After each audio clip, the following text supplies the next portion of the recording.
You must be tall, hey? Like, how tall are you? I'm a 6'3". You're 6'3"? Yeah, okay. I'm 6'6". Actually, Oh, you're giant. Oh, yeah. You're a giant. Shit. I can't even. You're Andre the Giant. Yeah, no. If I had an afro, though, I'd look even more giant like you. I'd be even bigger. Welcome to Creative Insanity. Creative Insanity.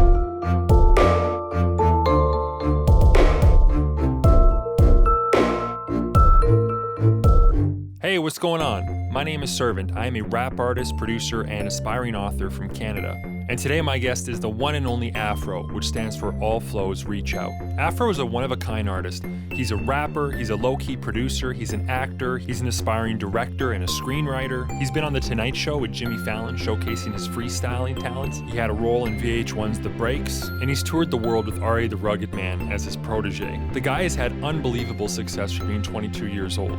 Besides talking about my latest single, Metal, which I feature Afro on, we get into hip-hop in general and why we love it, why it's so great. We talk about his experience finding success this early, how his mom disciplining him as a child played a role in his appreciation for language. Honestly, there's just too many topics for me to tell you about without spoiling the fun. I was really honored to have this interview with Afro, and not just because of his great success, but because he's just a really genuine, intelligent guy with a lot of wisdom to share for everybody here. So without further ado, let's get into it.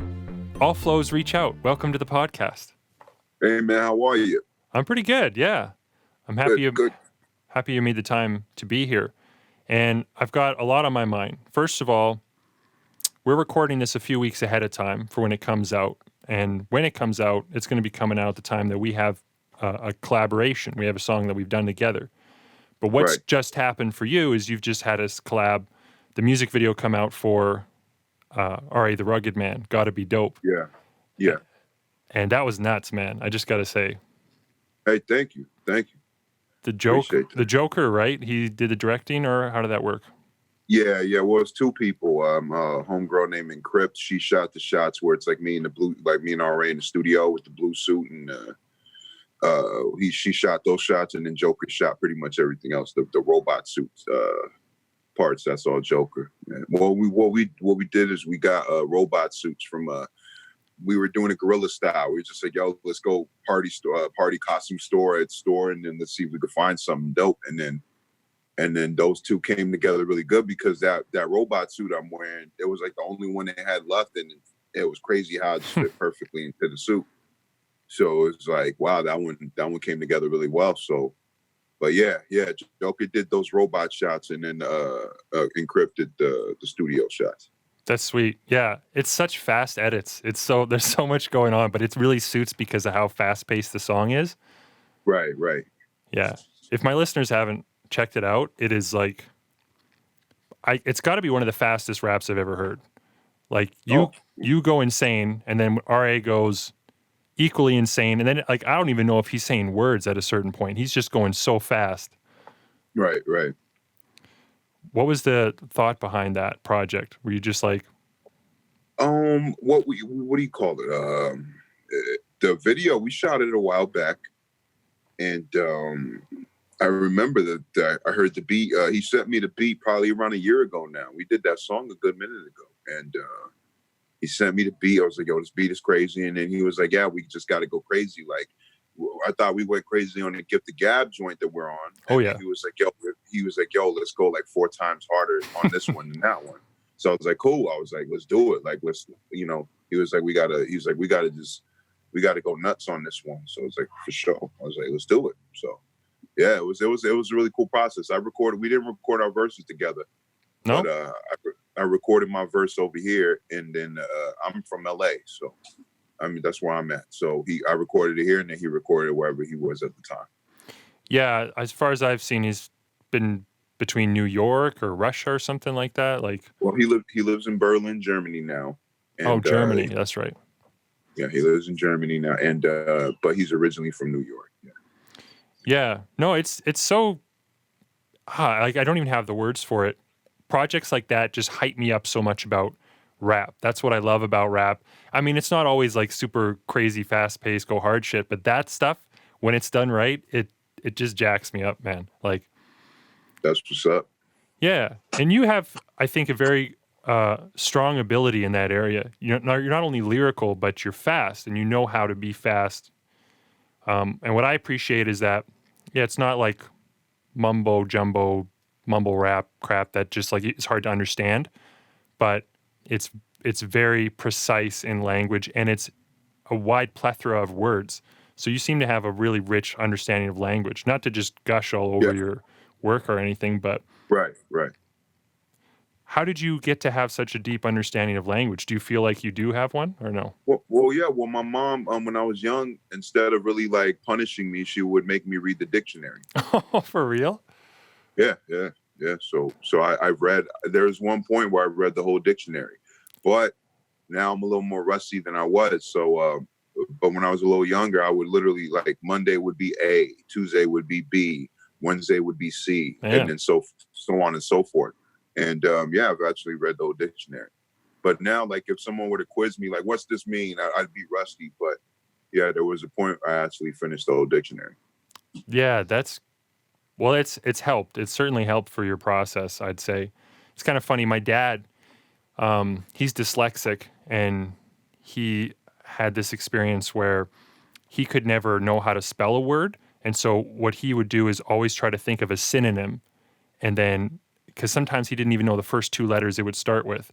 And someone would say, how do you spell it? They'd say, go look in the dictionary. So then he would go not know how to do it. So he'd have to come up with another word that meant the same thing. So he got this really diverse understanding of language, kind of in a sideways manner. But I never read the dictionary. I'll admit it. Well, it's tough. It's not for everybody, you know. I mean, it's not easy, you know. Yeah. That's cool. So how long have you been doing this for? Tell me a bit about your story. How did you fall into rap music and what you're doing? So ever since I was 5 or 6, around that area, around that age, my mom and pops, they always had Nas and Biggie and Pac CDs laying around, and I would go and sneak off and listen to some of them, even when I wasn't really supposed to. And I would listen to some of them. I wouldn't really understand the words at the time, but I loved the beats and like how they sounded and the flows and all that. I really like loved that already at that age. But it wasn't until I was age 9, where I really fell in love with hip hop and was like, I want to do that. It was Rakim.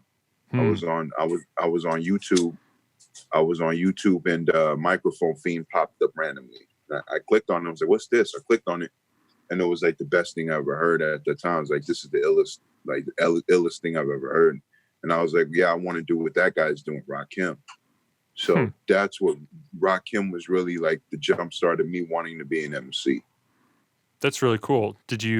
Who did you spread out to in terms of influences at the time? Well, and then after that, around 9, 10, 11, 12, 13, those years were super heavy for me in research. Like I would just like, in the related searches, I would watch the Rakim video, and then in the related searches, there would be Big Daddy Kane, KRS-One, Cool G Rap, and I'd be like, who are these guys? So that's how I would really branch off and find other different MCs and be like, wow, this is incredible also.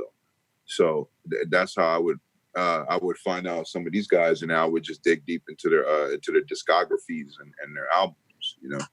So it's like that's how I really researched them. So and then eventually it was everybody. It was Black Moons, the Smith and Wessons, like Boot Camp Click, and then it was like Gangstar was like I was introduced to their music around 13, and I remember that changed my whole life. I was like, wow, like I never heard anything like that before. Like Primo's beats and Guru, you know. Yeah, I'll be honest. Some of those guys I haven't even heard of. Like, I have a very deprived hip hop background. I'm ashamed to admit it, but at the same time, I came up with Eminem was my introduction. I was like middle class, Right. suburban. Well, I don't know if suburban's right. It's kind of like lower middle class. I'm not sure how my parents would define where we were at. I'd say effectively middle class, but just white neighborhood. Never heard of rap before, and then it was all of a sudden Eminem was getting passed around, and that was my introduction, my incursion point into hip hop. And of course I branched out into other artists, but there's so much old school, classic stuff, you know, things that inspired people like Eminem that I never got exposed to. until later, until I started digging in as I, you know, became a rap So artist. who were some of your favorite MCs at the time? So it was a lot of Interscope stuff. So Eminem branched into 50 Cent. I was really big into 50, and then D12. Basically anybody who was around Eminem was sort of the follow up. But now, who else? Like, well, I like you. I like R.A. I like Hobson. Who else is? Who have I been listening to? I've been listening to Kanye lately, actually.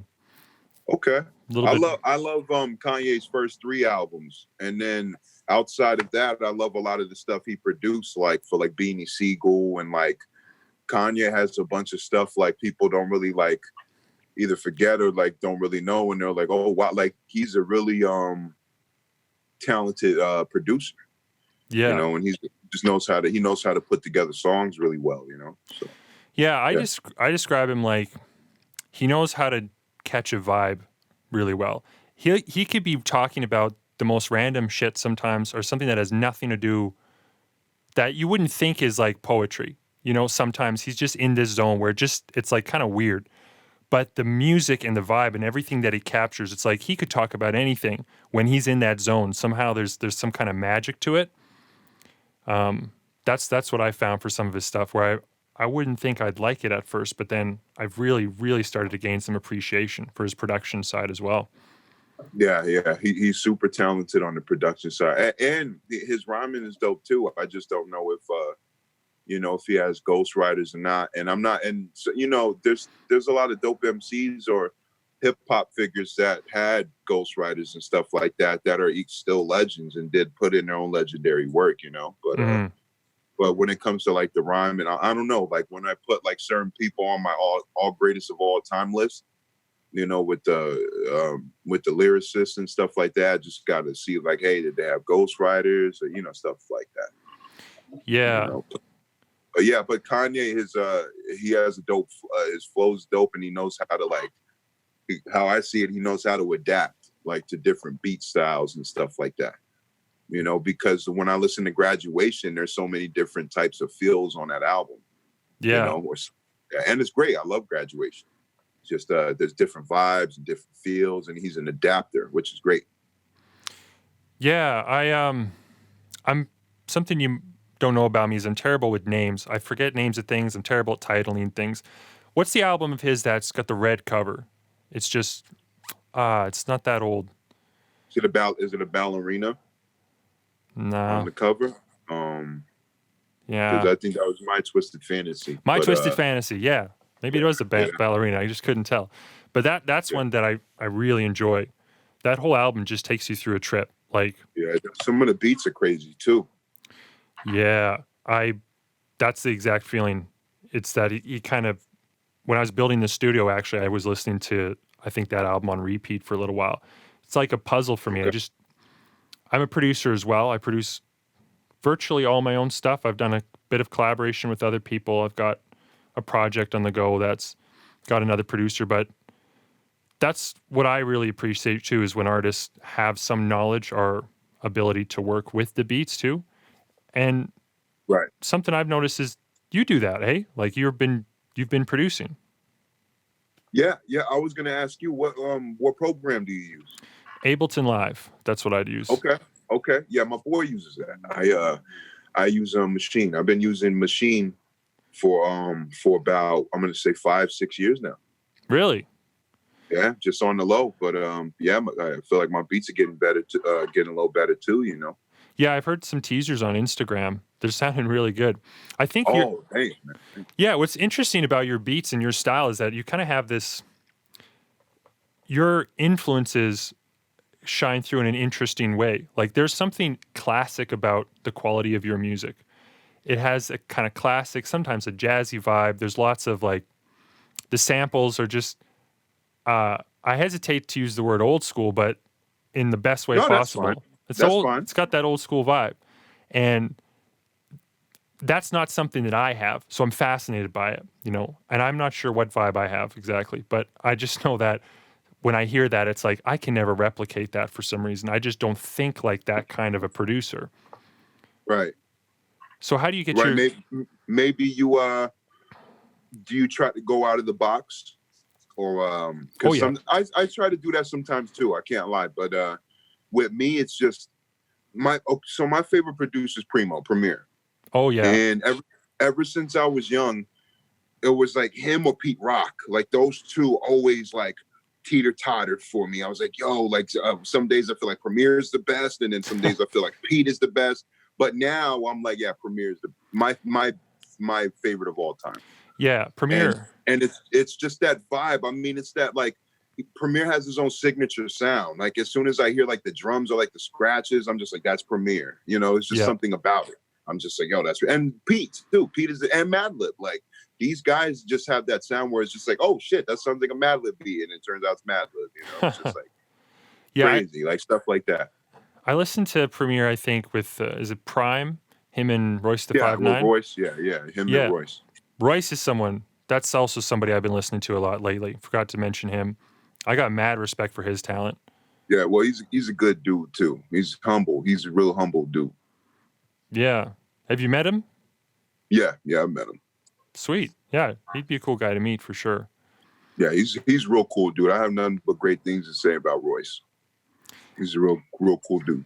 I was listening to him on a couple podcasts or something like that recently. I really appreciate the way he thinks, not just the way he writes. But talk about stepping out of the box. That's what he does. Yeah, and he's an adapter too. He's a dangerous one because the most dangerous MCs to me are those adapters who just know like they're on a future with somebody. They know how to emulate that flow they're on that person with and just take it up a notch. You know, That's what it is. It's just adapting and just it's like those are the most dangerous MCs. You know. Yeah. So I realized we kind of wandered a bit from your story. So I just want to conclude that a bit.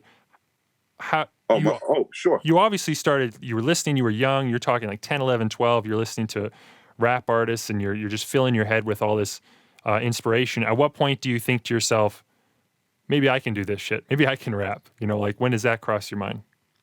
Yeah, that was like that Rakim thing. But I didn't really start really taking it seriously and writing with the pen until 12-ish.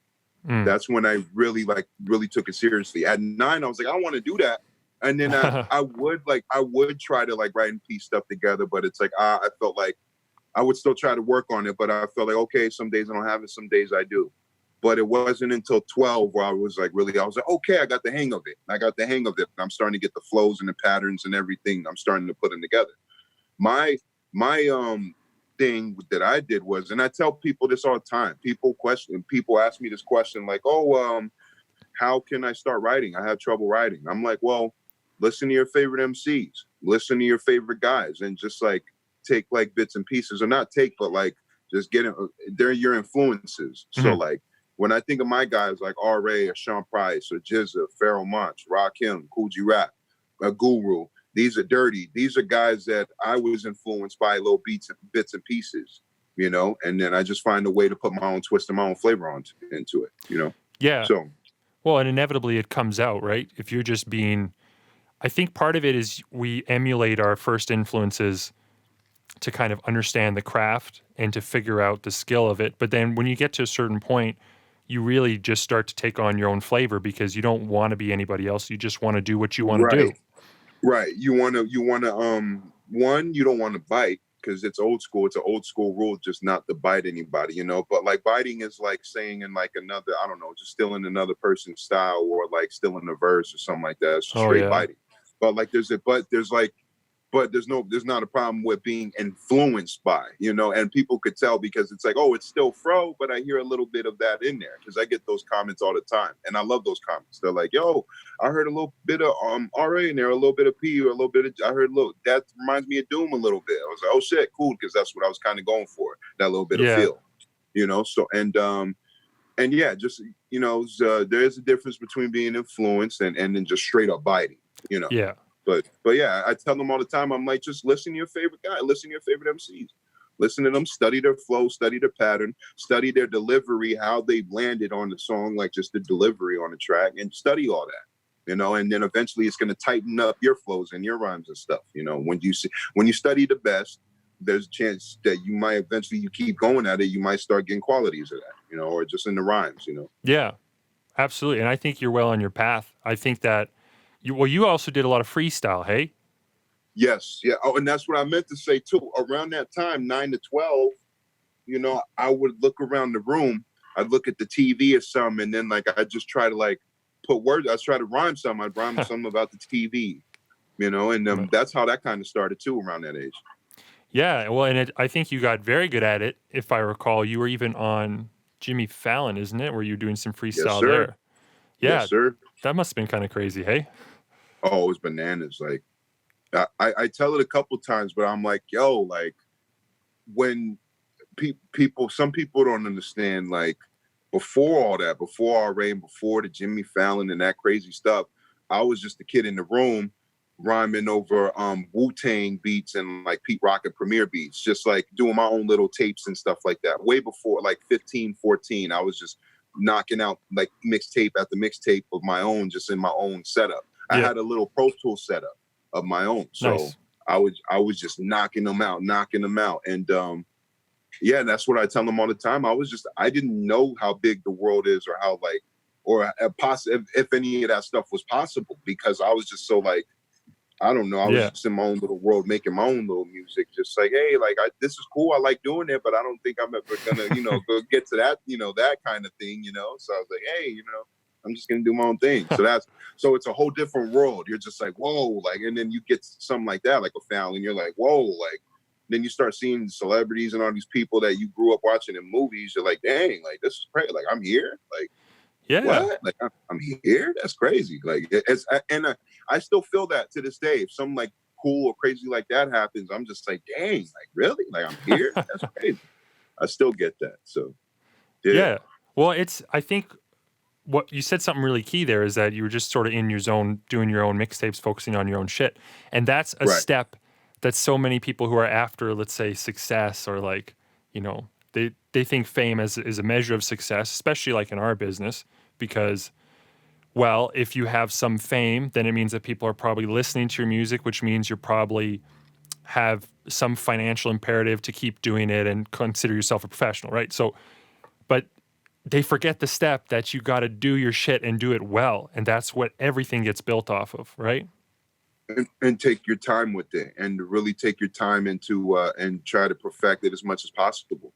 Because there were times when I was like 13, 14, and I was just getting to 12, 13. I was getting my foot on it. I was just barely getting my footing in there, where I'm like, okay, I'm starting to feel a little bit comfortable with like how I sound and my delivery and stuff. It's the little things like that. Delivery, how does my voice sound? Right. Because my voice, it was always a little deep, but like it wasn't as deep as my voice is now. Like back then, it was just like, Yeah. like it just had a little higher. It was a little higher pitch. So I'm a little self-conscious of that. I'm like, I don't like how that sound. I don't like how I sound right there. So, but the little things like that, but it's about taking your time and really trying to perfect the little things as possible. Yeah. It's interesting. If you were to ever throw that 12-year-old Afro voice on a track, that would trip everybody up. Yeah. Well, I still have mixtapes when I was 13, 14, still right here. Like I have them in the vault. So one day I'm gonna put them out for the fans and be like, hey, do you guys want to hear like 13, 14-year-old Fro? I still have it. Yeah. It's great. Yeah, no, that'd be Yeah. really cool. I know that, I'm trying to think, how old was I when I started writing rap? I was grade 8, so that puts me at about 13. Oh, I hear those cats you were talking about. Yeah. Sorry about that. They're I have a little animal house, so Yeah, they bug out sometimes.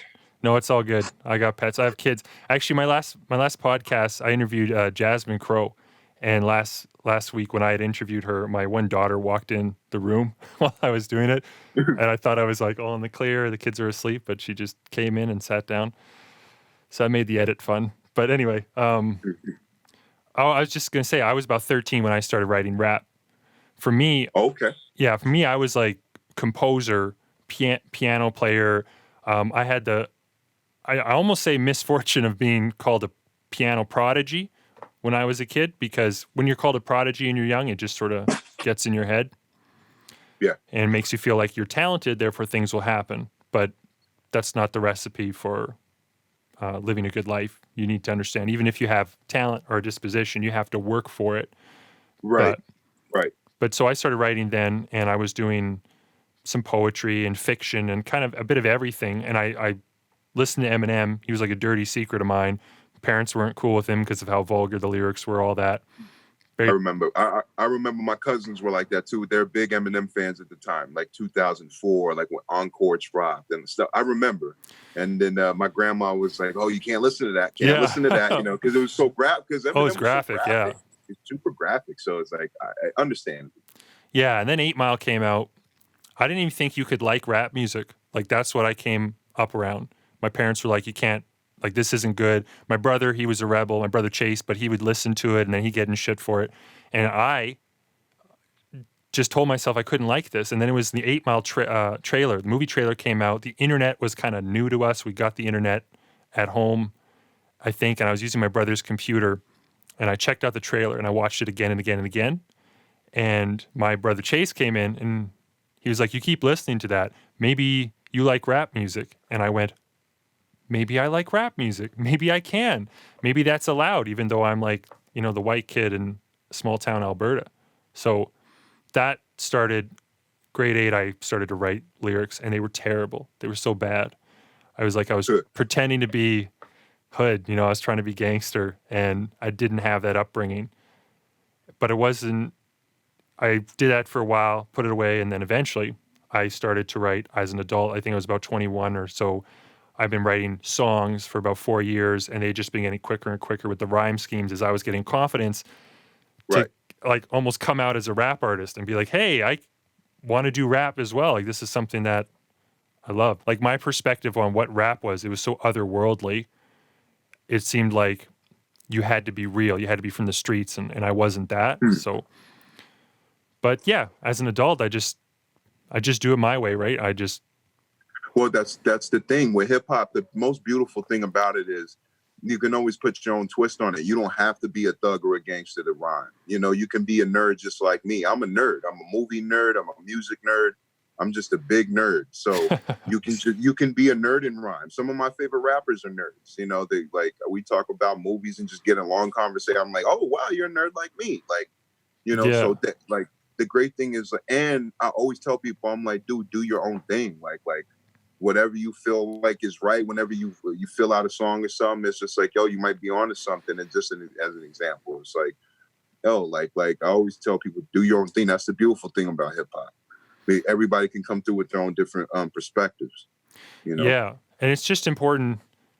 I think it's kind of a rule of life is you want to be authentic, right? But I think in hip hop in particular, people can smell inauthenticity. They can just tell. Like, if you're just being a faker, absolutely, it's just garbage. Like, I have no tolerance for it. I just hate when people are trying to be something they're not. It's so annoying because hip hop, I don't know, we get to like write essays, right? Like 500 words in a song is no big deal. We do that all the time. So that's a lot of words that we can say to convey something about how we see the world. If that's coming from a not genuine place, it's like, you ever hear that if the longer a lie is, the harder it is to believe. Yes. I've heard that. It's like, if you're just like really short to the point, people will buy it. But anyway, hip hop, you say a lot of stuff, people pick it up. Right. Yeah, and like you said, you can sniff it out. It's like if it sounds fake, it's like, it sounds like this guy doesn't really do what he's talking about, you know? Yeah. Like you can tell. I could tell. You know? Yeah, so finding your own signature, I got really big into stories. And what thrilled me is that when we connected to do a collaboration, I was literally, you kind of put out a message or whatever, and then I connected with you. I was literally working on something in the studio at that moment, I remember. Oh, word. Yeah, and I was like, hey, would you like to hear what I have cooking? It's kind of a story song. And you were like, yeah, for sure. And then when I had sent it your way, you were totally down and you picked up what I was laying down in terms of following the story. To me, what it sounded like was like, it reminded me of like some like Lancelot, like some sword. That's the vibe I got. I'm an adapter too. It's like when I hear the sub, that's why most of the time I'm like, hey, give me a beat and the idea you're going for, whatever you have in mind. A word, it could be a word or something. And I'll be like, okay, I'll build my verse around that, and then I get that vibe and that idea. I just go by what the beat and what you're rhyming about. And I'm like, okay, let me shoot, let me go with my flavor with it, Yeah, and you picked it up pretty well. What was cool is that in my head, I was telling myself this is a kind of modern, or not modern. It was a medieval retelling of Cain and Abel. That was something that I was kind of doing in my head. Okay. And I remember when I talked to you, I never said the words Cain and Abel. I was like, oh, it's about his brother. You'll hear my verse where I am talking about having killed my brother, and maybe, right. And you're like, oh, and then I think that's what I came up with Cain and Abel, because that's the first thing I came up with when, like, your brother kills your brother. That's like, I thought of Cain and Abel. And you had that line in there, and so when I heard that, I was like, yeah, he's paying attention. Yeah, I really like that. Right. I like the adaptability and the intellectual side of things. You really engaged with the story and added something to it, but you put the ball in my court so that I could kind of tie the ends together, and then you came back for the bridge. And yeah, I just thought that was a really good collaboration. Right. Yeah, the video looks great too. From what I saw, you showed me a little bit of the video. It looks great. Yeah, for context, people listening, this will probably come out in a few weeks when everything's done, but I got the first 2 minutes or so edited up, and Fro checked it out. So yeah, looks great. Looks like a movie. Yeah. Yeah, because you know what it is. Like I said before, I'm a movie nerd too, so I look at shots and a couple people know this, but I write screenplays. I write movie scripts. Yeah, I want to talk to you about that. And so I literally have, like, no exaggeration, I got like 30 movies with the plots written and everything ready to go. Like, a lot of them aren't finished, but I have at least 3 finished, and they're like, I want to make them actual motion pictures. I want to make a feature film. And I got them ready to go for the future, and then that's what I do on my side time when I'm not making a joint or recording. I just write. I just write. I just write and write because all of them I had the plots written, so I can just go back and forth whenever I feel like it and just like finish it out whenever and fill it out. Yeah, no, that's awesome. I started working on a screenplay at one point, but for me, it's more like fiction for novels and that kind of thing. But I want to make a movie someday. Oh, it's the whole package. Are you like that? Do you want to direct? Do you want to star? You've done some acting as well. Absolutely. I would love to direct. I would love to direct my screenplays and make them come to life. Absolutely. And I'm not. I'm still learning, like, technical things like lenses and shots and all that. I'm still learning on that side. But I'm a visual dude. So I learned from my favorite guys like Scorsese, Spike Lee, Tarantino, and my favorite guy is George A. Romero. Nice. And so he's my favorite director. So I pay attention to just how they set it up and just how they do the shots and like how, like, certain angles and stuff. And I'm just like, oh, like, I'm going to incorporate that. And whenever I need like a blueprint, I'll be like, yo, check this movie out. And then we'll just, like, stuff like that. I'm a visual guy, and yeah. So when I put these together, like, I have a really strong feeling I'll be able to make these come to life, So, it's pretty cool. Yeah, I think you will. And you are 22, right?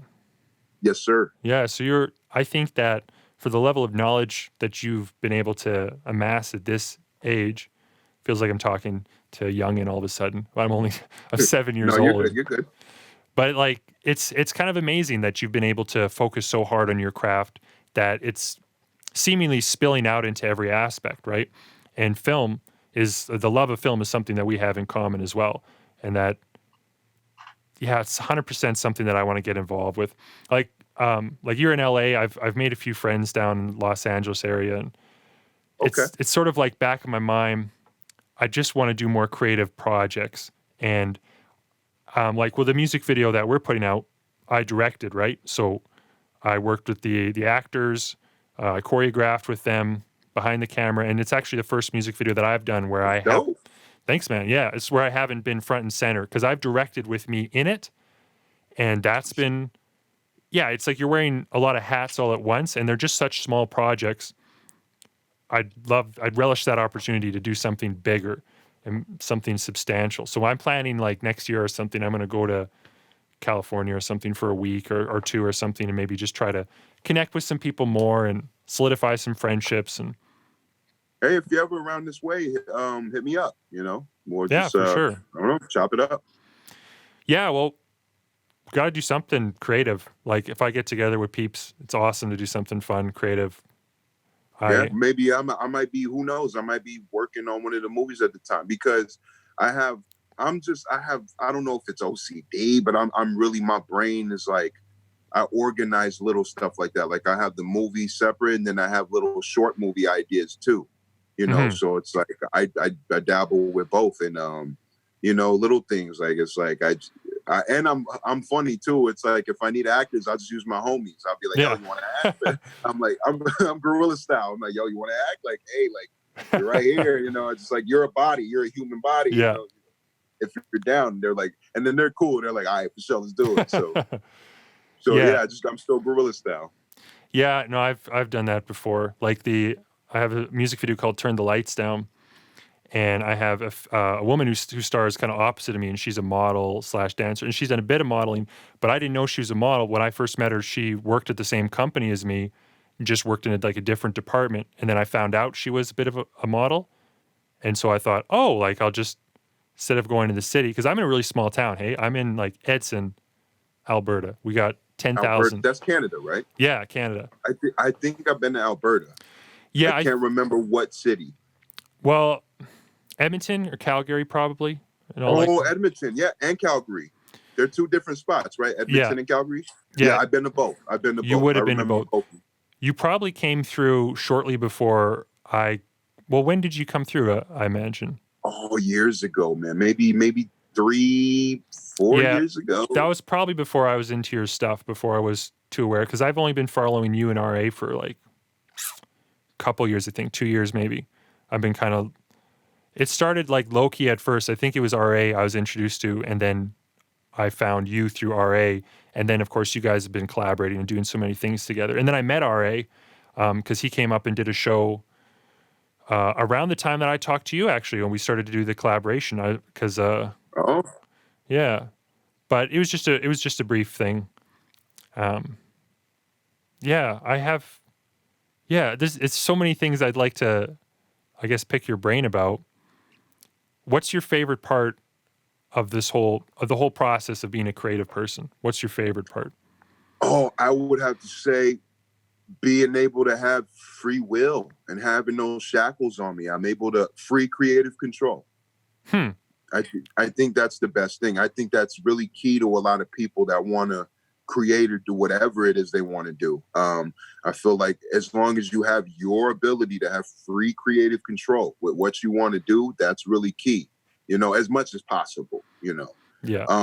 You don't want people to take your stuff and just switch it up or steal your stuff. You never know. I mean, like, I'll take an example as like the scripts, I've heard horror stories where a person wasn't too backed up. He didn't know too many things. He had the screenplay finished and it looked great, but he didn't know too many things on the business side. And next thing you know, they snatched his movie and couldn't really do anything about it because he didn't know too much, or he mistook a step or something, and it was oblivious to him, little things like that. So it's like, you have to be careful, like when it comes to creative control and stuff like that, it's just, I think that's really key. So that's one of my favorite things, to be able to just write whatever I want. Yeah. Yeah, that's pretty cool. Like, it's whatever I'm feeling. That's why a lot of my songs are different. Some songs are moody.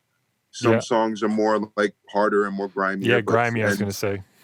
And then some are mellow, have some mellow ones, but like, it just depends what mood I'm in, It just, that's what's cool too. It's like, if I feel like I'm in a real bad mood or something like that, then I'm like, I can just put that into the song. Yeah. And that feels really good too. It's like a release. It's therapy. It's like, okay, cool. 100%. Now I just got that off my chest. Yeah, it's the same for me. It's the sort of thing that I have to do, or I probably inevitably want to kill myself. It's like something that I've just got to do. You can't, if you're not free. It's funny that you would like seize on free will as the main aspect, because I think that hits it on the head for me as well. And that's when it comes down to it, I've always just wanted to do what I want to do. And I feel like I Right. haven't fit into society because of that. I've lost jobs. I've struggled. I've gone from job to job, but now I'm at the point where I'm doing like freelance. So I'm doing videography and some music production for other people and mixing, mastering, like a variety of different things that are creative. And I've only been doing that for less than a year now. So it's like, Mhm. I turned 30 in August. I've worked a long time, and I got to this point where now I'm doing creative work. So I'm much more in line with what my passion is, and I Okay. get to create some time for this freedom, right? Like, all right, I'm gonna send Afro a track. You know what I mean? Like I could just do that shit. And Right. but my goal is I'm hoping within 5 years that I will be kind of at the point where I just get to do what I want, and that it does make money to justify me being able to do it with my time. That I provide for my family at the same time. Yeah. Like we said before, it's hardworking talent. Mm, You can have the talent, but you also have to have the hard work. And if you do have both, then eventually I'm pretty sure that your time will come and you will shine. You will shine in whatever it is you want to do.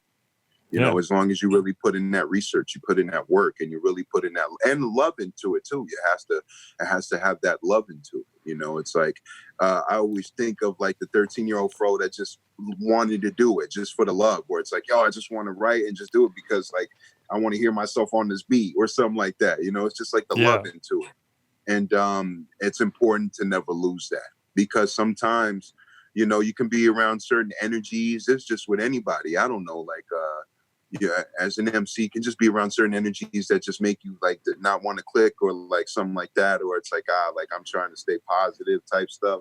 Or yeah, sometimes you have bad days, and it just like you get in kind of moods, and then it's just, and then I think back to 13-year-old fro, where it's just like, or 14-year-old fro, where it's like, yo, like he really loved to do this for this, and then once you just find that love and ignite it again, then you're good. You'll tap into that. It's like a mind state. You tap into it. yeah, 100%. I know that the love is just, yeah, exactly. It's one of those key things that if you don't have it, why are you even doing it? Why are you putting yourself through? Because it's miserable otherwise if you don't love it. There's a lot of hard work. There's a lot of grind involved. And I've found that, these days you got to make your own opportunities. You got to try to, champion your own projects. And I came up in an upbringing, like I don't know what like area, like you're in California, but I don't know Yeah. enough. I don't know enough about what locale has to do with your chances of success or being around certain people, or there's an infrastructure for music. But I do know, like in my case, there's no infrastructure for music. It's like I'm fairly certain, and I'm not sad about this, but I think I'm the only person in town who is like a full-time freelancing creative. I might be wrong, but it's kind of a weird thing when you don't have people around you to bounce ideas back. Like my first album, I basically wrote in isolation. And then eventually Oh, okay. I've started to meet like other rappers. There's a little bit in Edmonton, started to make some friends that way. But I very slowly got introduced to other people who are into rap, and I was already doing it.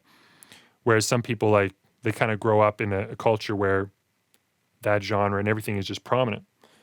I'm not sure if it's a meaning, like, it's not a necessary condition to having success, though, because we have the internet. We have what we can do now. We can have a conversation. You're sitting in your place in California. Right. I'm Right. in my studio in Canada. In Canada. Yeah. Yeah. Yeah. And we've collaborated. Like, and not only are we having a conversation, but I've sent music to you. You've recorded vocals, sent them to me. We talked about them. You recorded additional vocals. Like, there was a whole process that could not have happened if it weren't for the internet. Absolutely. That's a fact. So that's what I'm leaning into because I'm of where I am. Though there are certainly really great, talented people around me, I'm trying to kind of plug into the internet and be like this part of this podcast, I guess, just connecting with more people and making friends and having more opportunity to collaborate because I love that part too a lot. Over here in Cali, we're a little more cowabunga, dude. We're a little more like cool and smoke weed, and we're a little cooler, but like not cooler like better than anybody, but just like we just chill, like we just mellow out. And so I'll have some homies over. I'll be like recording the song, or I'll just be like they're just like, you want to smoke? I'm like, cool. I'll just be like working on my side, just like I have like an idea in my head for a screenplay. I'm just working, typing on the computer on my side, or just little things like that. I always have like somebody, like a homie that can just be there. I don't know, to just like kind of like just like cool everything out kind of while I just work on some stuff, and like, so that's how certain things, like say I'm in a moody type of mood or something, I will lock in that isolation mode, because as a young kid in middle school, even some years in high school, I was kind of to myself. It was like I was cool. Like if you were cool with me, I was cool with you, and I'm still that way. If you're cool with me, I'm cool with you. It's like, and I was cool with the cheerleaders. I was cool with the jocks. I was cool with the nerds. I was cool with the kids that weren't really like I don't want to say outcasts, but we're kind of like hermit crabs, like me, because I can be on my hermit crab thing too. I can do that sometimes too, and I was just pretty much cool with everybody in school, but I was to myself. Like I would isolate myself a lot, so I do know that feeling, and yeah, for sure. So why do you isolate yourself, or do you find, like, would you describe yourself as an introvert or an extrovert? I would say both, a little bit of both. Like it's weird, like some days I just be like, I don't want to go anywhere. I'm going to shut myself in. I don't want to go anywhere. I'm just going to stay home, work on something. I don't want to go anywhere. Yeah. But like, if I'm in the right mood and my homie's like, yo, you want to go to this house party? You want to go to this party real quick or something? I'm like, it depends what mood I'm in. It's like sometimes I'm like, nah, I ain't trying to go no party. I'm good, bro. I'm just chilling. I'll just drink at home, and just like I don't drink too much, but if I do, I'll drink at home. That's just my style. Right. But like it just depends. Sometimes I'm like, if the right mood hits, I'm like, all right, let's go do it. All right, for sure, I'm down. So yeah, I'm a little bit of both. Do you ever find that the moods conflict sometimes? Like if you got a show or something, and that's typically a more extroverted situation. Like you got to be there, you're performing. That's another thing that's weird with me too. My brain is weird. It's like when I'm on a stage, I black out. I go into like this blackout kind of mode. And it's like I'm able to, if it's not stage fright, I'm able to look in the crowd's face and all that, but it's like they're there, but they're not there. It's weird. It's like that's just like I guess that's how it processes me, for me to be able to be comfortable on the stage, I guess. But it's like I'm still aware of stuff. Like I try to like be a showman and do certain stuff. But it's like, sometimes it's like a blackout mode where I'm just like, all right, I'm doing my thing, but I'm just like spacing out. I'm just like, it's it's weird. My brain is weird, like when it comes to certain stuff like that. But another thing that kind of contributed to me being a little more comfortable on stage is when I was in middle school, we had a talent show. And in middle school, I was 12, 13. I was already writing around then. I was getting a little more comfortable with my rhymes and and just like being able to freestyle too. Right. I was able to freestyle around that age. And they had a talent show. They were like, hey, you want to do the, I think one of my teachers was like, you want to do the talent show? I was like, I was hesitant because I was kind of like one of the first times I ever was around a lot of people. So I was like, oh, okay, but I'll try it. I'll give it a shot. And I remember there was 2 assemblies. The first assembly, it was like first prize was like an iPod Nano. Do you remember those? It was like small. We still got iPod one. Nano. yeah, it was one of those, and the second prize was pizza. So it's like totally different. It's so weird. So the second assembly, I won first prize, and in the first assembly, I won second prize. Wow. And I rhymed and I beatboxed, because another thing that a lot of people don't know is I beatbox too. Oh, for real? Just on the kind of on the low. I was just saying, that was another thing I caught on too when I was young. I think it was Dougie Fresh and Biz Markie. Those guys, I really loved them. I loved that. It was so fly. It was just like how they were able to flip it. It's crazy. Like so that was another love that I had too. Like that was just kind of on the side. Yeah, see, like, I'm too ashamed of my beatboxing. I've never done it publicly. Like, for me, I constantly make clicking noises in my mouth, and, like, I kind of have these beats in my head. So I remember being a kid listening to rap music. I'd come up with my own beats, and I'd be clicking, and I'd be hitting stuff, and I'd be, like, pounding my chest and doing shit. But oh, that's dope. That's some hip-hop shit. Yeah. Oh, Well. my bad. Are we able to curse? Oh yeah, we've been cursing all day. It's Oh, fine. I totally forgot. Like I forgot. I forgot that. I usually ask that whenever I'm on like an Yeah. interview or a I podcast. I'm like, hey, am I able to curse? well, But I'm new at the podcast game, so I think I could start just telling people. But my rule is basically I just want people to be themselves, whatever that looks okay, like. okay, But yeah, no, I would do, and I still like I come up with beats sometimes, or if I'm coming to like putting a hi hat or something, like I'm ticking it out in my head as right, opposed right. to working it on the keyboard. But then, yeah, like I think I've always thought that stuff is really cool, and it's cool that you won a talent show more or less. You know that you got first place and second place. Similar thing for me is I won a talent show when I was 16 or something or 15. 15. It was like the town's talent show in the town over where I grew up. Hinton Idols is what it was called. And Hmm. yeah, all I did was play piano actually. I was like 15 and at that time I composed piano music just all the time. And I just sat at the piano, rocked back and forth, and then I was voted as the winner and I got like a bouquet of flowers. I gave it to my mom. That's what's up. Yeah. It was pretty dope. And then I got to perform at the opening ceremonies for like the Alberta Winter Games or something. It was a big crowd there and it was very cold and you couldn't even see the crowd because it's so bright on stage. But that was kind of my first taste of being on stage. And then later, you know, performing hip hop and stuff. It was just a totally different kind of way to be. That's what's up, man.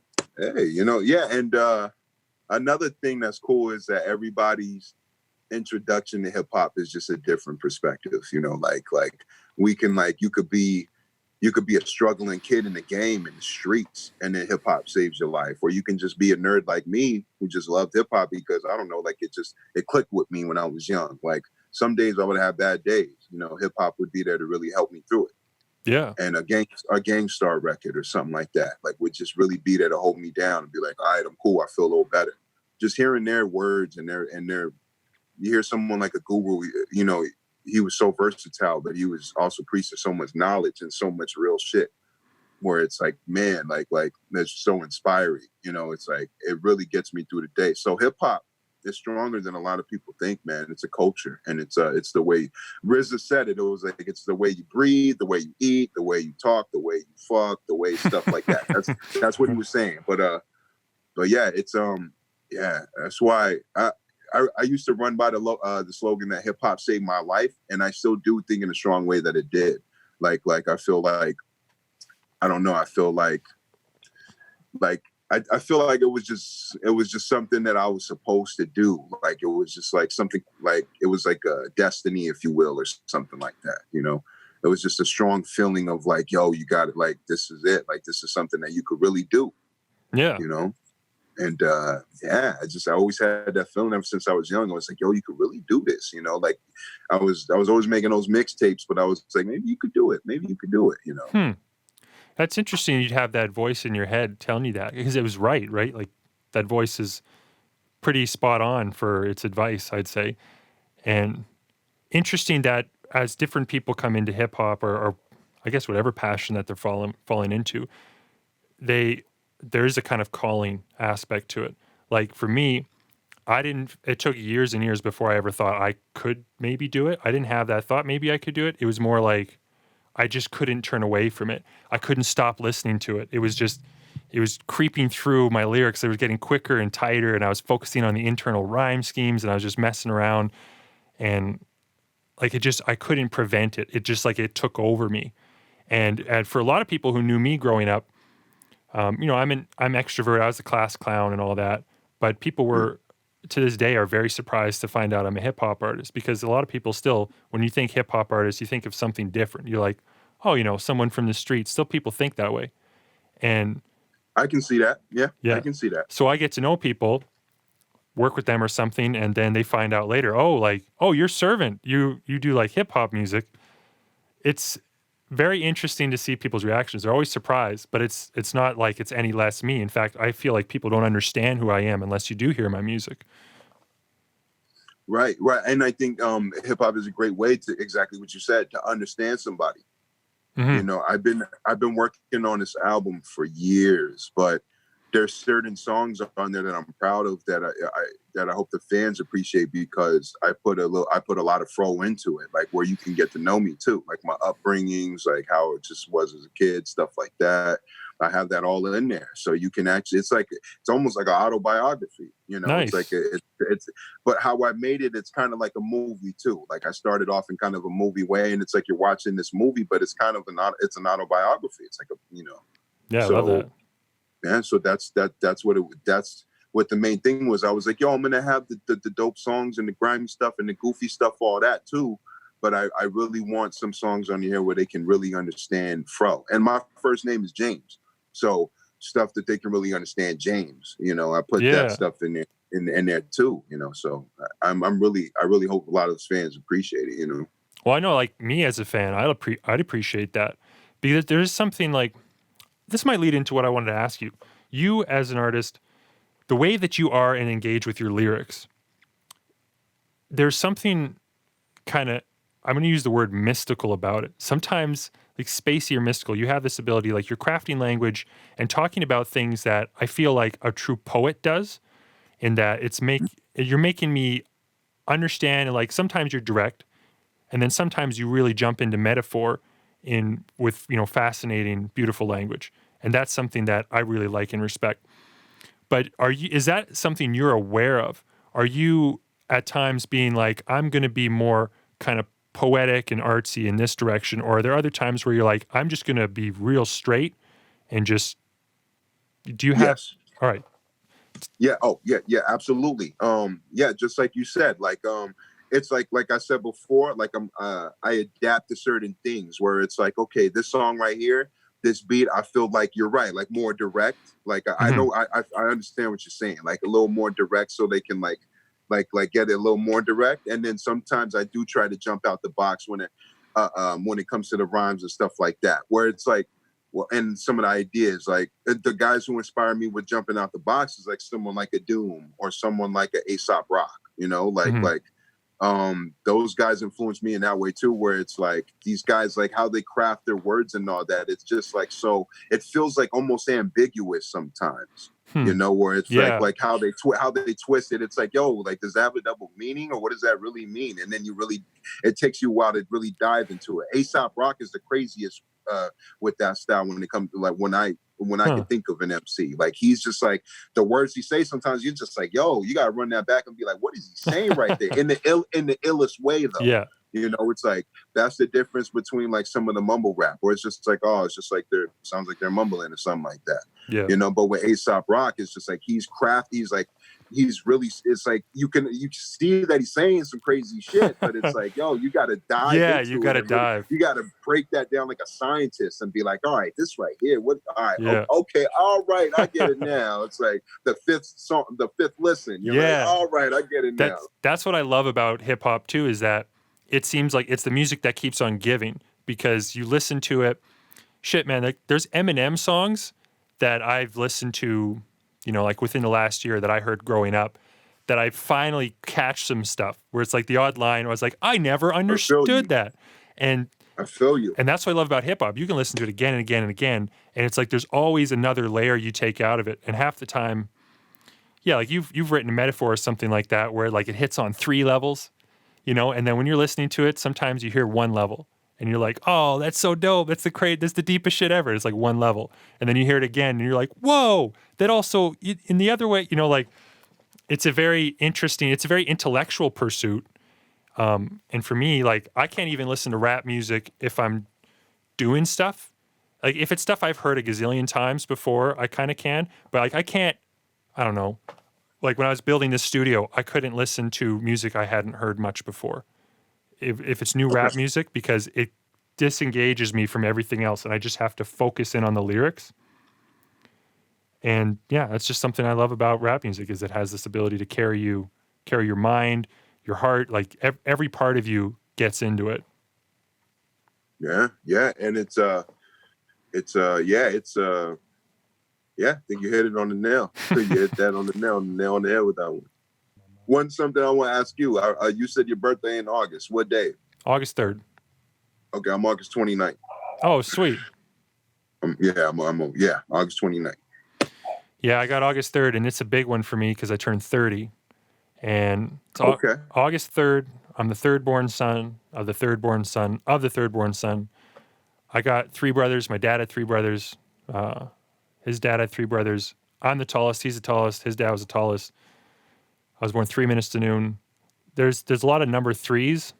I'm not really into numbers or that kind of thing, but there's a lot of threes, and I've got a song that I'm going to be putting out on my birthday that's kind of all about that, tying it all in. Yeah. Yeah, that's what's up, man. Oh, what year? What year are you? 1990. Okay, I'm 97. 97, yeah. So you're actually younger than my little brother. Yeah. But in many ways, interesting just because the body of work and the skill and the craft of what you do, I think of you in a way like a big brother, like you're doing shit that I'd like to do at some point, you know? I get that called a lot. They're like, what do you call it? They're like, yo, little big bro fro, or they call me little big bro fro. Yeah. My big homies are like little big bro fro, you know, like you're the younger homie, but you're like Andre the Giant. Yeah. You must be tall, hey? Like, how tall are you? I'm a 6'3". You're 6'3"? Yeah, okay. I'm 6'6". Actually, you're a giant. Shit. I can't even. You're Andre the Giant. Yeah, no. If I had an afro, though, I'd look even more giant like you. I'd be even bigger. Yeah, I'm sure. The afro probably makes me 6'4". I probably got a little probably up it up. What's something that you really want to do that you haven't done? I know we talk about film and you want to direct and all that kind of stuff. I think that ties into the idea of creative control and freedom, why you're drawn to the role of directing, because you get to do all of it. But musically, what's something that you really want to do that you haven't done? Man, that's a real good question, man. Work with a lot of my favorite MCs. I still have a lot on my list that I would really love to work with, and producers too that I haven't worked with yet. That I'd be like, yo, I'd love to try some now and go out the box with like certain producers or like MCs. You know, I'd love to do some stuff and challenge myself. You know, but I have a bunch on my list. It's just a time and a place, I guess, right timing or something like that. You know, yeah, and catching them on the right time and. You know, but that's definitely some musically, just working with certain artists and going outside my box and going outside the, you know. So yeah, collaboration seems to be a very strong spirit in you. You're very interested in working with other people. Well, absolutely. Hell, you worked with me, and I'll call the elephant out a little bit. I'm kind of a small guy in comparison. I was a bit surprised when I reached out that you were even down to do it. So why did you? Like, is it just that? I mean, it's the vibe, and it was different. You know, the Lancelot thing, I got the vibe, and I just got that vibe off of it, and I was like, why not? Like it sounds dope. It's unique. It was different, and I was like, let's do it. So, you know, I was like, why not? It's just like I said, like sometimes I do like to challenge myself, and I took that one kind of that beat and just that type of like subject which you were going with, and just like the feel of it. I was like, this is different. So I'm like, why not? Let's try it out. No, you know, and it's just like, and I work on like a million things at a time. So it's like cool to me that I can do so much stuff and just like almost like fans can go and look, like hardcore fans can just like dig into stuff and they can just keep going and going and they can like, you know, like I like doing that type of stuff for the fans too, where it's just like, oh, he got this. Oh, this is new. I never heard this before. I never heard this before. You know, so I like doing that. Yeah, I've found some features from you that way too. Yeah, just digging in, or you like shared on your story and stuff like that. It's like, oh, I haven't heard of these guys before. Right, because I have a bunch. Just like there's a lot of dope MCs out there, and it's just like I'm like, why not? It makes sense, and I'm like, let's try it out. You know, that's how I am. I'm open to collaboration, you know, and it's like whether it is with the small guys or the big guys or whatever, you know, it's like that's just how I am, you know. That's how I've been since I was younger too. When I was by myself making the songs, I'd have homies too that were rappers and MCs. Nice. And I'd just be like, yo, jump on this joint real quick. Jump on this joint. That's like some Wu-Tang shit. They'd have like some songs would be like, you know, like I'm sure Math for like some of these guys were in the studio or like 100%. or like Raekwon. And they're like, yo, Lord, like, yo, you jump on this joint real quick, man. You gotta jump on this joint. You know, it's like, so yeah, that'd be cool. And so that's how I've always kind of been too. I just like stuff like that. Yeah, well, it's awesome. Well, I appreciate it as a fellow artist and as a fan. I think that it's something Like, not everybody's like that. People who get a bit of status, people who have True. made some Yes. accomplishments, they can be really hard to get a hold of. True. Truthfully though, a lot of people will reach out to other artists for clout, right? Like they'll be like, "Oh, I'm trying to get in on with this guy so that I can get certain things." But for me, I've had some, yeah, I'm not gonna name names or whatever, but like I had opportunity to work with somebody else that I, as much they're doing their own thing and it's super great, and it's just really wasn't my thing, and I wasn't really down. It was just kind of really self-absorbed stuff, and though I had that opportunity on my table and it was like the timing was right and I could jump on it and it was good, I just sort of backed away and I just thought I it just didn't feel right for me. Whereas like with you, the timing of everything, I saw the posts and I would just like threw something at you. It was like just seemed right. I was working on this thing. I had literally just finished the first verse. I don't think I got the chorus or anything down yet. And I started messaging you and you hit me back or whatever. And I just felt right because your stuff is super intellectual at times and also poetic. And I think that there's a lot thematically in common with our work at times that I was like, yeah, this guy would be like Afro would be amazing to work with, not just because it's Afro and Afro's done a lot of cool things, but because of your perspective as an artist makes me someone that I actually wanted to work with.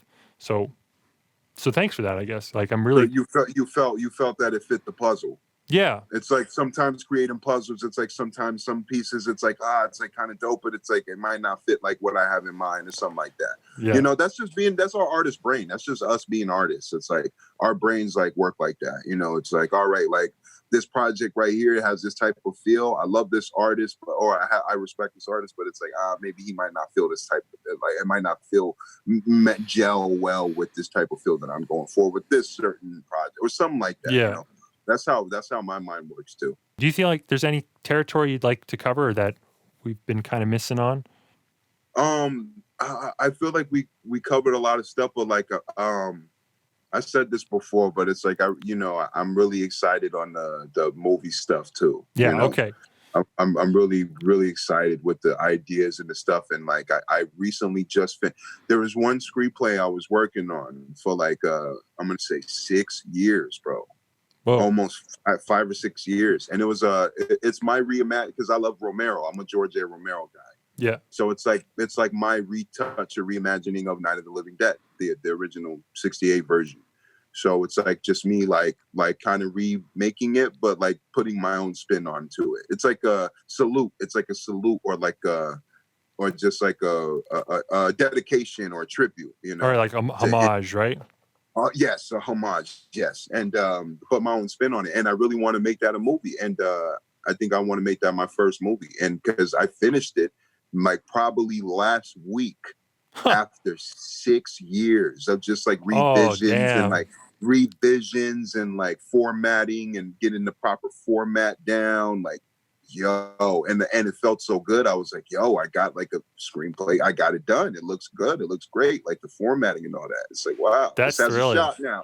I think this has a shot now compared to like, because I always like in middle school, like high school, I would go to the library sometimes, and I was always a movie nerd since I was a young like kid. Like my mom can tell you since I was like 5 or 6, I've always loved movies, like equally as much as I loved hip hop because I'm just a nerd with the movies. And And I would go to the library sometimes, and I would work on little screenplays that I thought at the time like looked good, but they look like shit. But it's like I had the little ideas brewing and all that, and like the little of actually trying to make them. So it's like compared to that to now, I'm like, wow, it's like I came so far with that, like even on that little side. Yeah. It's like, well, finishing little projects too, like songs, they can be big projects, but prospectively to a screenplay or a novel or something, they're much smaller projects. But having that finishing mentality, I think is really helpful because it gets you in that zone of like, I can finish shit. I can do this. Like, right. It's like I think I really have the ability to do it. Like I would do it for fun before, but like now I'm like, wow, I think like this, it actually kind of come into life. So you're right. Like having that mentality. Yeah, absolutely. Yeah. I finished the first draft of a novel, I think two years ago. And so it's not all done in that I had a couple readers and I'm making some tweaks to it and I'm working through the second draft about halfway through. But I remember for myself, like that feeling that you must still be on cloud nine because it's like, for me too, it was like 6 or 8 years or something. I worked on it and you're just like, you just stand up and you're like, what do I do now? Like, Right. I just float away now? Do I get assumed into heaven or something? Like, it's like this monumental thing to have done.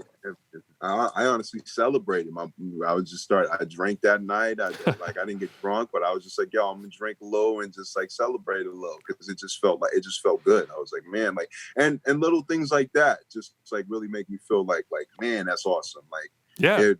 some people wouldn't expect it, So Do you feel that way after you finish a song too? Like, absolutely. okay, Yes. yeah, that's me too. Yes, because this is how my brain works too. I'll write a song down, I'll write the hook and all that, but not all the time, but once in a while, it won't come out to life like as much as I wanted it to. I was like, dang, I got to give it another try because it's like, it didn't come to like, it didn't like what I had in mind didn't really come out to life like I wanted it to. Mhm. So, but a lot of other songs do. And that's when I feel really good. I'm like, yes, it came out exactly how I wanted it to. I was like, dope. So that when that happens, and I'm like, and that happens like with some songs, like on my album, for example, some songs were tougher to do because I'm really trying to like go at it. And as an artist, you're like, dang, I gotta, all right, let me perfect that. I'm such a perfectionist. All right, let me fix that. That little word, how I said it, I was like, damn, like that little thing just threw me off for the whole song. So it's like, when that happens, when a good one, like when it comes to life and it's great, you're like, oh, thank, yes. That's how I feel. Yeah, Like, I'm the same way. It's like chasing adrenaline. Like once I finish something and I'm like happy with it, I'm just like dancing and shit and listening to it like on repeat. I'm like, whoa, like it's the best. Like that. I think it's partly why I do it. Like when you're a kid, you don't know what it's like to be a finisher in the same way. But once you've got to that point where, like you're a producer and everything. So I feel like you produce something, or even if you work with someone else, but you finish something and you're happy with it. The fact that it like you were able to do a thing that came from some channel in your brain and put that into language and that it actually came to fruition. There's nothing crazier than that. It blows my mind every time. And that's partly why I do it. Like I'm always trying to, for me, like I'm trying to be diverse as well. I'm trying to do different kinds of things. I'm kind of falling into, I realize, a lot of storytelling because I think as a fiction writer, it sort of bled in to the music. It made it more interesting. I guess it's the writer in you. Yeah. Yeah. I stopped caring so much about my own self. Like my first album is called Identity, and I wouldn't say it's exactly self-indulgent. It's kind of about the concept of identity, but it was really much like about me and my life and like finding yourself. Yeah, like the change from adolescence into manhood, Into a man. Yes. Your journey. Yeah. So it was a lot about that. And my second album, which is done, but just gotta remix and remaster it and make a few production tweaks. It's been done, man, for like a year, but I've just been kind of sitting on it. That one isn't about me so much. I realized when I started working on that one, it was like the month after Identity came out, I just didn't want to focus on myself that much. And it seems like the more I write, the further I get. I'm really trying to just get into other people's heads. I'm just fascinated by that. Stories to tell. Yeah. And then when you do it well, it's like indescribable, right? It's like you're doing the thing you were put on the earth to do. And a lot of people don't understand that feeling. A lot of people just don't get it. And that's okay. Yeah. Like it's no shade against them, but sometimes they don't understand the heart behind it. There's a lot of some MCs. Well, every MC has a journey. What they went through. So it takes courage for somebody to really put what they went through into the song. And that takes a lot. So that's why that's important too. I feel like every MC should at least have one or two of those songs where like we can get to know you. It's like it's dope to rhyme and it's dope. Like I love that, but it's like who are you? Can we get to know you a little bit? Yeah, I 100% agree. I think that's maybe a subconscious reason why I started with that project. I just felt like I had to start with that. It was like justifying my voice as worthy of being in the area of hip hop. You know, it's like I had to justify it Mhm. to myself. But and I'll still talk about myself, and I'll use stories sometimes to talk about myself in other ways. Or if I'm really struggling with something, yeah, it's music is therapy, and I'll jump in there and process. But that vulnerability piece is definitely key, and I've learned that. Like I've got some stuff that is very personal. Like that song "Turn the Lights Down," for instance. I came out with that, put out a video and everything. I was really nervous about it, but it's a song about pornography addiction, something that I've, Oh, okay. yeah, like really hardcore struggled with in my life. Hey, And I understand. it was tough to put it out there. I put in the album, but nobody really heard it. You know, small time artist. Some people do, but it's not like when I put out the video for it though. All of a sudden, so many people were connecting to me about that song. I was getting people like, "Man, I've been struggling," or "This is something that it's really hard," or "I know someone whose marriage broke up," or like I got all these stories, and when I've performed that one live too, people will come up and be like, "Man, I've," and so it reiterates to me the importance of being vulnerable. You know, Right, right. And that's what I was just about to say. That's important. And that's when you know that you've done something really good. Is that sometimes my brain is funny. Sometimes like I said, I'll make a goofy song, I'll make a mel song. If I feel angry, I'll make like an angry song. But I think my main thing that I really want my voice to do, like now, when like at this standpoint, is I wanted to influence it in a good way. Where like I feel like back in the day when I was going through some stuff or some really crazy stuff, I listened to Gangstar, I listened to guys I looked up to. So it's like I would hope that someone like a young man who was my age, like looks up to my rhymes in a way like that. Not like look up like as like I don't know like idolize or anything like that, but just like get inspired by it. oh If yeah, you get what I'm trying to say. If you get what I'm trying to say, yeah, yeah, absolutely, like just and like inspired by. I love to inspire. Like but in a good way, to influence in a good way. yeah, That's definitely my standpoint now. With my rhymes. yeah, and I think that does come out in your music for sure. It what's fun about your stuff sometimes is you kind of get into that grimy territory and that kind of horror stuff a little bit, like Yes, and yes, that because cinematography film kind of feel, which I love, right? right, But right, then, and I do love that. I love tapping into that side of the world too, and that side of inside mhm. too. But it's never like your stuff's not terribly, terribly dark in the way that some people, like depressive Super anxiety stuff. graphic or like Yeah, and I think ultimately, like you'll get in dark space sometimes, but it seems like you point towards the light, and that's what I try to do. I sometimes tackle heavy shit for sure, but I always try to point to the light. point some light out of it. Absolutely. I'm the same way. Yep. Absolutely. Absolutely. That's cool. Because if you go too dark, one song I could think of that does shock in a really crazy way is Dance with the Devil, the Immortal Technique song. Like Mhm. everybody can remember the first time they heard that song when they were like, whoa, like I remember the first time I saw that really impacted me. I was like, that's the craziest shit I've ever seen. Like, whoa, like it was gnarly, especially like listening to that at like, I don't know, 12 or 13 years old, like for the first time. I was like, that's Oh yeah, gnarly. that'll Holy fuck you up. shit.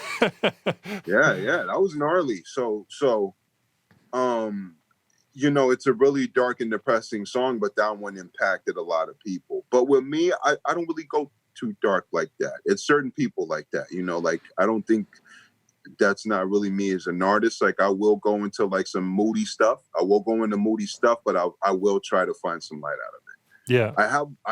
I have a song that's out there, but I redid it, and I was hesitating on putting it on my album. Hmm. It's called Goodbye, and it's a pretty depressing song. How I wrote it when I was like 15, and it was about a guy on his deathbed. So it was me writing through the eyes of like him on his deathbed. Like, and Storyteller. Yeah. I'm talking about like the hourglass switching the position, stuff like that. Okay. Yeah. So that song I was debating on putting it because it is depressing, but like the beat is so like really mellowed out and so like it's hard to describe. It's just like it's like almost like it's vibey. It's like it's like lightening, but it's still sad, Yeah. So I was really debating on that one, and it's like I'm not sure if I'm going to, but it's like that's why, because there's a little bit of light in it, but it's like it's a guy on his deathbed, so Yeah. so Well, I wonder if it's like, is it real though, right? Like in the sense of like, is it come off as authentic? Are you telling something true? Like, like we're storytellers and sometimes we dive into things that we haven't experienced. But sometimes the fiction is like the truest thing. Sometimes you're able to, fiction is like an amalgamation of so many real things that have happened to people that it can kind of stand as a beacon for us to understand ourselves by. And so like, I would say like, yeah, there's that bit of line of hope in there. And even though it's probably dark subject matter, like, yeah, someone on their deathbed, there's likely some power in it that it's true enough that someone needs to hear it, And if, as long as it's not like, just like go and kill yourself, you know what I mean? Like there's some, there's some rappers that are like, there's some, like that stuff I don't I never put that out. Yeah, I never put something like that out there. Right. See, right. I put this song out called Fear No More, and it was one of my bigger music productions that I did this video for, filmed it in Vancouver. And it was very dark space. What I basically did is like first verse is the devil. It's like kind of in persona of the devil talking to me. Second verse is sort of like my response being like, like leave me alone kind of thing, essentially. And then the third, like in the bridge, I kind of basically say, there, as much as like I don't like you and I don't want to be anything around you, like I have to admit that there's been collaboration between us, that I've done things that I've kind of like worked with you on. And it was very dark. And I know that like in that song, I just didn't want to like slap a real positive message on it because it just felt like it was just too honest and too real. And I didn't, right. It was like, the point I was trying to make basically is that sometimes I am also capable of evil. That it's just, the devil isn't a scapegoat all the time. Just be like, oh, the devil made me do it. Sometimes I made me do it. And that was like kind of the comparison I wanted to make. But someone sent me this huge like essay after that song came out. And they were like, I think they were maybe a bit too far into it. I don't agree with them, but they were like, man, like this was really kind of depressing. And I thought that if someone was suicidal and they were watching this story, that they might kind of feel more encouraged to be suicidal or something. And Right. And I feel like they're not really, I would disagree with them on that. I did ultimately too. Yeah. But I feel like certain songs, like if you were to make a song like that it would be known that that's what that song is about. It's like, I don't know, like it's hard to describe. Like, yeah, like you intended for that song kind of to really be like that, and it's honest. It's like, yeah, that's the one thing about it too. It's honest work. So you're like, it was, yeah, like, it was tricky. Like it was kind of, yeah, it's a tough one. That one's a tough one. Yeah, when I heard feedback like that, I was like, and then. But then I heard the opposite feedback too, right? Then I heard people who were like, man, like I connected with this and this was really powerful. Okay, there you go. So like I kind of had that opposite. I know I have a really good friend of mine. I haven't talked to her. I don't talk to her as much as I used to, but she's awesome. She heard a song of mine that isn't come out yet. And in that song, I tell a story that's like kind of about suicide and also about murder. It's like a super intense song, but I still like, I point to this light in it on my second album. And yeah, when she heard it, she heard it. It's seemingly all wrong. It's like, did I walk this line right? Did I maybe, like, I offended her? Like, it seems like I don't want to upset people or push them further towards something. But then I also heard other people on the other side, like, man, this was, inspiring. And I think that's just art. Like, we try our best, but you got to make that call. People are going to have, this is the thing too, like, as an artist, whenever you make songs, I tell people this all the time, everybody is not going to like that song that you put out. Like, you got to remember that. Everybody is not going to like it. Like, there's always going to be that one or two or three people that do not like it. But focus on the people, like the other, I don't know, 1,000, 2,000 people that liked it. You know, like sometimes I'll see that on the YouTube video. It'll be like 1,000 likes and 2 dislikes. I'll be like, dang, cool. Like, you know, I'm like, cool, thanks, 1,000 people. Because like Yeah. as an artist, we'll be like, oh, fuck those two people. But it's like now I'm at a really peaceful space where I'm like, man, that don't even matter. Look at the 1,000 people that liked it. That's what's up. You know, so like. You know, as an artist, though, we do think of shit like that, where it's like, you know, fuck those guys. But like, and now I'm like, it don't even matter. You know, it's like there's always going to be somebody that doesn't like it or doesn't really get it or just doesn't like it. Yeah. You know, and that's why I make the songs that I like, that I just feel, you know, that I feel. Yeah. And if you're the first audience, right? Like if you like them, there's bound to be people like you who also like it, right? And so that's kind of a way that I've looked at it. Like I've recently learned, you know, you're supposed to understand your demographic. Like who are you talking to in music? I really could give a shit about that forever. It just seemed like I just do me and do my stuff. But recently I kind of realized, I guess I'm my demographic. I'm making music that I think should exist, hell, I even listen to it sometimes. It's like music that I think matters. That's what I'm trying to make. And so if it matters to me and if I think it's great, then there's a chance there's someone out there like me in some way or another who's also going to think the same thing, right? That's kind of my understanding of my demographic. Yeah, there's people out there who kind of like have vibe with you, who like y'all, like people who have the same common interests and stuff like that. There's people out there like this, because this world is gigantic. It's huge. So there are people I know, because I run into people like all over the world that are like, hey, you like that? I'm like, yeah, I like that. Oh, that's dope. That's dope. Like, just like we click. And it's like there are people out there who just probably share the same exact idea you have, you know, where it's like, oh yeah, I feel that. Yeah, that's how I feel about it. You know, there's tons of people out there who feel the same way you do. So I'm going to tie this back to film just one more time. You've got this project done, kind of like the screenplay. Maybe you said maybe it needs another edit or something, but it's basically done, right? Yeah, I think I have like the third draft, close to final draft on that one. And I actually have 2 total done. I have 2 total. And the other one I was working on for about 2 years.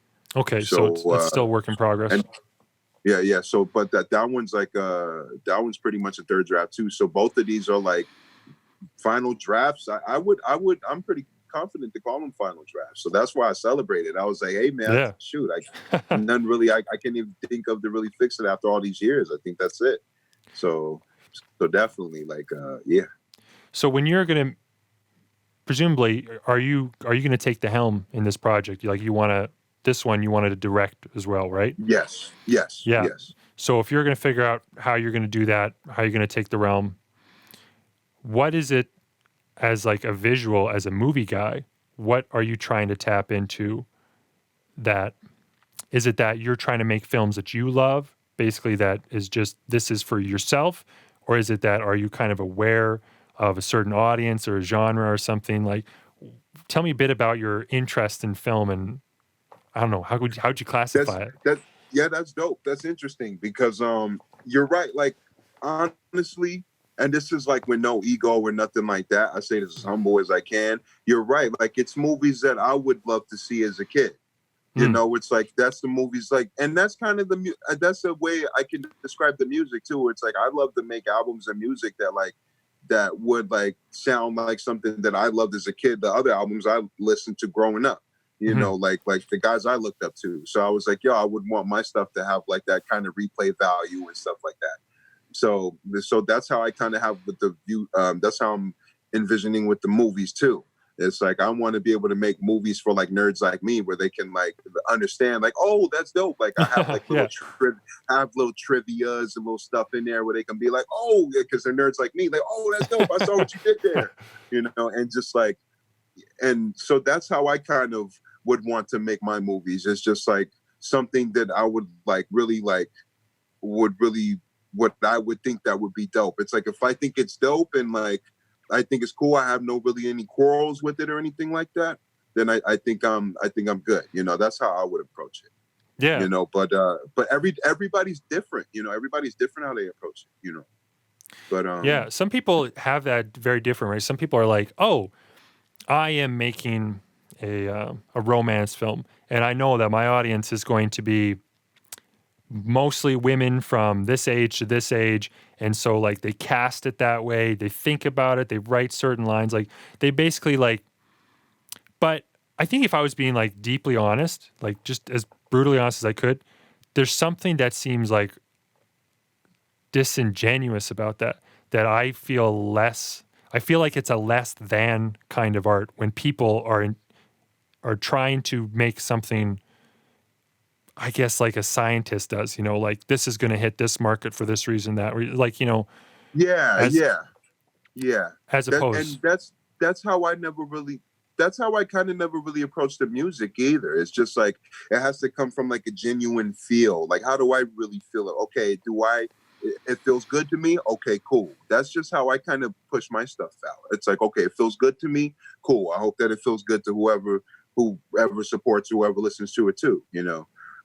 Pretty much then all this my supporters out there. Like how I look at my supporters, I look at them all as like all ages, all races, all Yeah, colors. yeah, Like if you rock with me and you're a supporter, dope. Like thank you. Like that. I appreciate it because you're showing you're really showing your support out there and really like it shows that you got my back where you're like, yo, I got you. Like, bro, like anything. I yeah. get messages that are dope where they're like, yo, bro, I'm there. Anything you put out, I got you. I'm like, hey, like I appreciate that for real. Cause there's a lot of stuff that I want to tap into, especially for the future. And, I just hope that the real loyal supporters are there, and I would appreciate them back. Yeah. No, you have a really good relationship with your supporters, it seems. Like you're relatively transparent, like you're upfront about, in your stories, like you'll post out stuff like, hey, I think one time even like in related to mental health stuff, you said, hey, I've been having a hard time recently. Yeah. And Yeah. and I was like, I guess humbled in a good way because like so many artists, I guess for lack of a better word, I'll say of your stature, artists who are like in a position you are in terms of influence are so careful about trying to present a certain image. And you were just kind of, Right. you're just, you strike me as like just an honest, good dude who's genuine about who he is and where he's at in life. And I think that's something I think you'll continue to hold on to because it's Right. rare. It's rare, That's just me because like you're right, certain like figures and all that, they'll worry about how their hair looks and all that. Me, I'll just be like, I'll let it nappy and all that. I'll be like, it's all good. If I have a nappy day, it's cool. It's nappy right now. That's just me though. Certain people are like, oh, and you'll get those comments like, oh, you look like this, you look like it's like, man, whatever. That's me. It's like I just keep it raw and uncut. Like in my term when it comes to stuff like that. It's like, yeah, I just like if I'm feeling something, it's like, damn, I'm feeling something. Or it's like, but I'm honest. I'm just real honest with them, because like I know the real ones are gonna stick around. And I'm honest as I can with them when it comes to pretty much anything. That's why I hold Q&A sometimes or something like that. I'm like, yo, Yeah. ask me anything, and then they're fun. It's just like being able, yeah. Yeah. So speaking of Q&As then, I think we can end with this because do you have what kind of wisdom, what have you learned? What do you think that other people should know who are creatives? Because my audience is particularly creative people a lot like myself who are basically, they consider themselves creative. They're trying to do interesting things in very different disciplines, Right. often multiple disciplines. What's something that you've learned that kind of helps you keep it together mentally, creatively? What's something that we can learn from? And or advice is another word for that. I would say one of the most important things is to stay true to yourself. Because if you make it a certain way and I don't know, if you make it a certain way and you're with, I don't know, certain labels or whatever the case may be or something like that, make sure to stay true to yourself because certain people can take advantage of your talent and stuff like that. And that can just be with the sharks out there, with anybody, like there's people out there that can take advantage of you. So just make sure to really be aware and stay true to yourself. And another thing is be mindful of the people you're around and appreciate the people that really support you and have your back. That's another thing. Like, don't lose those qualities inside because you can make it a certain way, because I see it with a lot of rappers and stuff. They make it. I've seen people blow up, but like I knew them before. I'm not naming any names. I've seen them before, and then I see them after, and it's just like they're a superstar now, you know. And it's like they're just like hard to get a hold of, stuff like that. It's like, yo, like, you know, it's like stuff like that always happens. So it's don't always stay true to yourself. Be be honest, and be honest with your work too. Put yourself into the music and whatever you write. Be honest. Be honest more. Yeah, authenticity. I think that's a really solid message, because it's funny that it's like you'd think that would be something that just came naturally to everybody, but it's kind of a skill. It's like to be yourself is a kind of craft, because you have to understand who you are and be willing to place yourself in that, you know, vulnerable state where people can judge you. So the other thing that resonates with me there, what you said, is like the appreciation piece, that you appreciate the people who are supporting you, and because that's who's carrying you in a way, right? Yeah, I mean the supporters. I mean, not only like the emotional support and all that, but like they really are responsible for feeding you too. Yeah. You know, and so that's important too. You know, it's like you don't want to piss off the people that are really like helping you in a major way. Yeah. You know, it's like a lot of people. I see people. You know, I've seen people like in big figures. It's like sometimes they don't really. I can see they don't really care too much about the fans, that they just don't answer back or something. It's like it's important to keep your fans involved, or keep your supporters involved than what you do. You know, or it's like, or like. And some people are just harder to reach, you know, like you said before.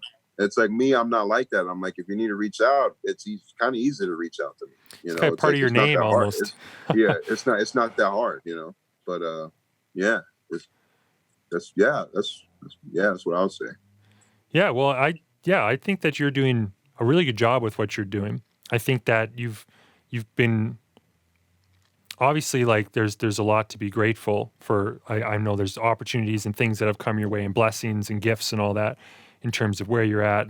But you've really brought it to the table. You have the skill set, you have the love for the craft, and it seems to me like, especially after getting to have another conversation with you, a much longer one, that you're a really genuine person who's just trying to do good and do what they're on the planet for, and that's to make art, to make things that are worthwhile. And that ties in with my mission. It's what I want to do in life. I want to make things that are worthwhile, don't waste people's time.